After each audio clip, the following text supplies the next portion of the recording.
Fetelor, astăzi fac masca cremoasă pe bază de aloe. O aplic cu pensula. Uitați-vă la textură, deci are o textură cremoasă, grasă.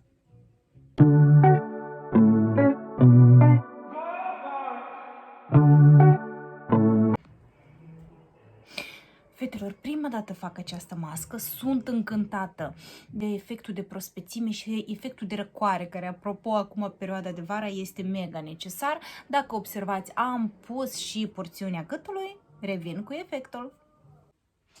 Fetelor, uitați-vă ce efect de la mască, da? L-am primit eu, deci tenul este mult mai hidratat, mai catifelat și sper că se observă că este și mult mai deschis la culoare, mai alb. Și ceea ce îmi place la măștile cremoase, că puteți să le aplicați stratul un pic mai subțire, da? Și nu este nevoie de clătire, deci o lăsați așa ca crema, de aici denumirea, măști cremoase. Deci pentru mămicile cu copii sau dacă nu aveți timp și posibilitate pentru măști, aceasta este cea mai bună soluție. Pa, pa!